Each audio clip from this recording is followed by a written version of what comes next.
안녕하세요, 여러분. 아침밥 왔습니다. 진짜 우리가 이 몇 개월 사이에 엄청난 격변을 겪는 것 같아요. 누구도 이런 상황이 올 거라고 생각도 못했고, 또 상상도 안 됐는데, 진짜 학교를 못 가고, 교회를 못 가고, 그런 상황들이 왔어요. 우리 막내이가 이제 중학교 입학을 하고 오늘 첫 등교를 했거든요. 형 친구들한테 교복을 엄청 물려받았는데 결국은 동복을 입지 못하고 하복을 입고 등교를 하는 것을 보면서 진짜 세상은 이렇게 예측할 수 없구나 이런 생각을 했습니다. 그러면서도 이 변화무쌍한 그 세상 가운데서 하나님을 의지하는 주의 자녀들에게는 인생의 설계도를 주시잖아요. 그것이 참 감격스러웠습니다. 오늘 본문은 에스겔에게 성소와 지성소와 또 골방들에 대한 어떤 설계도를 주시는데요. 한번 들어가서 보면서 더 이야기를 나누도록 하겠습니다. 그가 나를 데리고 성전에 이르러 그 문벽을 측량하니 이쪽 두께도 6척이요 저쪽 두께도 6척이라. 두께가 그와 같으며 그 문 통로의 너비는 10척이요 문 통로 이쪽 벽의 너비는 5척이요 저쪽 벽의 너비는 5척이며 그 성소를 측량하니 그 길이는 40척이요 그 너비는 20척이며 그가 안으로 들어가서 내전 문 통로의 벽을 측량하니 두께는 2척이요 문 통로가 6척이요 문 통로의 벽의 너비는 각기 7척이며 그가 내전을 측량하니 길이는 20척이요 너비는 20척이라. 그가 내게 이르되 이는 지성소니라 하고. 네, 여러분 무슨 말인지 하나도 모르겠죠? 당연히 안 와닿죠. 이것뿐만 아니라 설계도를 몇 센치 이렇게 얘기를 한다면 사실 그게 굉장히 수학적인 사람 아니고서는 와닿기가 어렵습니다. 그런데 여기에 몇 척, 여기 치수에 또 여러 가지의 하나님의 의미들이 있어요. 그러니까 우리가 이거를 알고 읽으면 굉장히 이게 입체적으로 와닿겠죠. 근데 우리 인생도 마찬가지예요. 우리가 그냥 하나님이 주신 설계도를 그냥 잘 인지하지 못하고 이 세상을 살아간다면 그냥 어제가 오늘 같고 오늘이 내일 같고 오늘 또 일어날 이유가 없는 건 거예요. 그쵸? 근데 그 의미들을 성경 안에서 찾으면 우리 삶도 입체적으로 살아납니다. 여기에 기록된 것을 몇 가지만 짚고 넘어가면 지금 에스겔이 어떤 사람하고 같이 있잖아요. 그 측량줄을 진 사람하고 같이 있잖아요. 근데 그가 3절에 보니까 그가 안으로 들어가서 치수를 재는데 에스겔은 그 문 밖에 있습니다. 그 이유를 보니까 맨 끝에 4절 끝에 보니까 지성소인 건 거예요.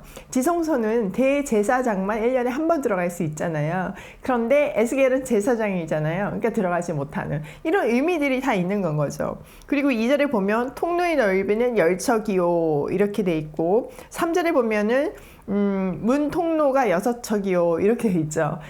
이 통로의 길이조차도 완전히 다르잖아요. 여기 이렇게 10척, 6척 이거는 현관에서 성소까지의 길이가 6척이고 성소에서 지성소까지 통로의 너비가 10척인 건 거예요. 그러니까 이 수치만 봐도 지성소가 더 두껍다는 걸 알 수 있잖아요. 그게 뭘 의미하겠어요? 더 들어가기 어려운 가장 거룩한 곳이다. 이런 것들을 상징하는 건 거죠. 조금 입체적으로 살아났죠, 글자가. 자, 계속 보도록 하겠습니다. 성전의 벽을 측량하니 두께가 6척이며 성전 3면에 골방이 있는데 너비는 각기 4척이며 골방은 3층인데 골방 위에 골방이 있어 모든 서론이라. 그 3면 골방이 성전벽 밖으로 그 벽에 붙어 있는데 성전 벽 속 을 뚫지는 아니하였으며 이 두루 있는 골방은 그 층이 높아질수록 넓음으로 성전에 둘린 이 골방이 높아질수록 성전에 가까워졌으니 성전의 넓이는 아래 위가 같으며 골방은 아래층에서 중층으로 위층으로 올라가게 되었더라. 자, 골방에 대한 이야기죠. 계속 볼게요. 내가 보니 성전 3면의 지대 곧 모든 골방 및 지대의 높이는 한 장대 곧 큰 자로 6척인데 성전에 붙어있는 그 골방 바깥 벽 두께는 5척이요 그 외에는 빈터가 남았으며 성전 골방 3면에 너비가 20척 되는 뜰이 둘러있는데 그 골방문은 다 빈터로 향하였는데 한 문은 북쪽으로 향하였고 한 문은 남쪽으로 향하였으며 그 둘려있는 빈터의 너비는 5척이더라. 네, 성전 주변에 있는 골방들에 대한 설명을 하고 있습니다. 자, 그리고 이어서 보면 12절 서쪽 뜰 뒤에 건물이 있는데 너비는 70척이요 길이는 90척이며 그 사방 두께는 5척이라. 서쪽 뜰 뒤에 있는 건물을 얘기하고 있는데요. 이거는 솔로몬의 성전에서는 발견되지 않는 곳입니다. 그러니까 정확하게 설명들이 없기 때문에 무엇을 의미하는지는 다 알 수 없고 또 기록이 완벽하게 전해지지 않기 때문에 정확하게 알 수는 없지만 하나님은 이렇게 세세하게 의미를 두시고 성전을 두셨다는 것을 알 수 있습니다. 자, 13절 그가 성전을 측량하니 길이는 100척이고 또 서쪽들과 그 건물과 그 벽을 합하여 길이는 100척이요 성전 앞면의 너비는 100척이요 그 앞 동쪽을 향한 뜰의 너비도 그러하며 그가 뒷뜰 넘어 있는 건물을 측량하니 그 좌우편 회랑까지 100척이더라. 내전과 외전과 그 뜰과 현관과 문 통로 벽과 닫힌 창과 3면에 둘러있는 회랑은 문 통로 안쪽으로부터 땅에서 창까지 널판지로 가렸고 창은 이미 닫혔더라. 문 통로 위와 내전과 외전의 사방 벽도 다 그러하니 곧 측량한 크기대로며 널빤지에는 그룹들과 종려나무들을 새겼는데 두 그룹 사이에 종려나무 한 그루가 있으며 각 그룹에 두 얼굴이 있으니 하나는 사람의 얼굴이라 이쪽 종려나무를 향하였고 하나는 어린 사자의 얼굴이라 저쪽 종려나무를 향하였으며 온 성전 사방이 다 그러하여 땅에서부터 문 통로 위까지 그룹들과 종려나무들을 새겼으니 성전 벽이 다 그러하더라. 네, 성전에 대한 이야기들이 있는데요. 여기 보면 15절에 내전과 외전이 있죠. 외전은 성소를 얘기하고 내전은 지성소를 얘기합니다. 성소에는 향단과 진설병과 상가 등대가 있었습니다. 그래서 24시간 불이 꺼지지 않게 불이 항상 켜져 있는 곳이었거든요. 그래서 지성소가 하나님의 영광이 임재하는 곳이라면 성소는 그 하나님을 만날 수 있는 곳이었습니다. 또 그 하나님을 영광에 내는 곳이었습니다. 그러니까 그곳은 불이 24시간 꺼지지 않는 건 거예요. 제사장들이 당번을 정해서 불을 끄트리지 않는 것이 제사장들의 굉장히 큰 의무였습니다. 자, 그리고 뒤쪽에 보면 그룹들이 나오는데요. 그룹들은 이스라엘 사람들의 인식 속에서 천사들 중에서 가장 높은 지위에 있는 사람들을 생각을 했습니다. 그리고 성경에 그룹들이 나온 곳을 보면 하나님의 임재를 상징하고 이사야서 같은 데 보면 하나님의 거룩함을 드러내는 역할을 하고 또 시편에 보면 하나님이 이 그룹들을 타고 다니시기도 합니다. 에스겔은 이 그룹들의 모습을 앞쪽에서는 사람, 소, 독수리, 사자 이런 형상으로 묘사를 했는데 여기에는 뭘로 표현이 되고 있습니까? 사람의 얼굴과 어린 사자의 얼굴로 지금 그룹들이 드러나고 있는 겁니다. 그리고 종려나무들이 계속 그려져 있죠. 종려나무는 번성과 승리를 상징한다고 그랬습니다. 그러니까 하나님께 간절한 평안을 간구하고 또 세상에서의 승리를 간구하는 그런 의미에서 종려나무를 다 새겨놓은 것 같습니다. 자, 이제 마지막 단락 볼게요.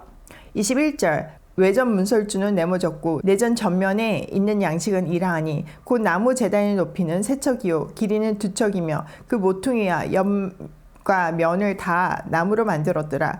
그가 내게 이르되 이는 여호와의 앞에 상이라 하더라. 네, 여기 보면 나무 제단이 있습니다. 자, 솔로몬 때는 놋 제단이었습니다. 근데 지금은 이제 나무 제단으로 바뀌었잖아요. 우린 이걸 통해서 이 나무 제단이 십자가를 상징한다는 것을 볼 수 있습니다. 자, 25절 내전과 외전에 각기 문이 있는데 문마다 각기 두 문짝 곧 접는 두 문짝이 있어 이 문에 두 짝이요 저 문에 두 짝이며 이 성전문에 그룹과 종려나무를 새겼는데 벽에 있는 것과 같고 현관 앞에는 나무 디딤판이 있으며 현관 좌우편에는 닫힌 창도 있고 종려나무도 새겨져 있고 성전의 골방과 디딤판도 그러하더라. 자, 여기 내장과 외전은 각기 겹문으로 되어 있음을 볼 수 있습니다. 그리고 성전문에는 그룹과 종려나무가 있는 거죠. 그룹은 보호를 상징하는 거잖아요. 그리고 종려나무는 번영과 승리를 상징하니까 이들이 이 성전에서 하나님께 바라는 것들이 무엇인지가 잘 드러나고 있습니다. 이 성전은 한마디로 얘기하면 하나님의 임재를 상징하는 거였습니다. 다시 말하면 하나님이 계시는 곳이죠. 그러니까 하나님이 떠나시니까 성전이 무너졌잖아요. 이 백성들에게는 그게 너무 충격이었습니다. 그리고 포로 잡혀와서 지금 한 25년이 지난 상태잖아요. 그러니까 말이 쉽지 25년 동안 다시 돌아가지 못하고 포로 잡혀 있을 때 그들의 마음은 아마 계속 무너졌을 것입니다. 진짜 하나님께서 예레미야의 말씀대로 70년 만에 돌아오게 할까? 뭐 이런 질문들이 얼마나 많았겠습니까? 우리 지금 코로나 지금 몇 개월도 이렇게 불안한데 그들도 완전 삶이 바뀐 건 거잖아요. 예루살렘에서 살다가 본국에서 끌려가가지고 지금 포로 생활을 하는 건 거잖아요. 그들에게도 엄청난 질문이 있었을 것입니다. 근데 하나님께서 이 성전 설계도를 주시면서 다시 회복된다. 내가 너희랑 함께 하고 있고 함께 할 것이다. 이 말씀을 주시면서 그들을 안심시키는 것입니다. 이 성전의 설계도는 그들에게 엄청난 위안과 용기와 희망이 되었을 것입니다. 우리 인생도 마찬가지입니다. 하나님께서 세세하게 우리 인생의 설계도를 주신다면 우리가 두려워할 것이 없는 건 거죠. 그 설계도대로 인생을 짓게 되면 우리는 아름다운 성전이 되는 것이잖아요. 하나님께서 이 설계도를 통해서 우리에게 이 메시지를 주는 것입니다. 코로나19를 통해서 세상이 격변하고 있지만 사실 앞으로 뭐가 올지 우리는 몰라요. 그 불안한 세상과 그 격변하는 세상에 우리 인생의 중심을 두고 있다면 우리도 같이 막 흔들리면서 격변할 수밖에 없어요. 두려워할 수밖에 없습니다. 그런데 우리가 영원하신 하나님께 그 기준을 둔다면 우리 인생은 절대로 흔들리지 않습니다. 내 인생의 설계도를 그리신 분이 나와 동행하신다면 아무것도 두려울 게 없는 건 거예요. 이제는 우리 몸이 성령께서 거하시는 성전이잖아요. 내주하시는 성령께서 우리 인생의 매일매일을 매 순간을 인도하면서 동행하시면서 가시는 건 거잖아요. 그 사실 자체가 너무 감격입니다. 요즘 우리 아이들하고도 참 많이 나누는 이야기입니다. 뭐 대학 이제 가을부터 가야 되는데 얼마나 정해진 게 하나도 없는 건 거잖아요. 갈 수 있을지도 사실 모르는 상황이잖아요. 근데 그 상황에 맞춰서 내가 인생을 설계한다면 요동칠 수밖에 없고 실수할 수밖에 없는데 우리 인생이 하나님께 있다면 가을에 계약을 하든 내년 봄에 계약을 하든 달라지는 건 거예요.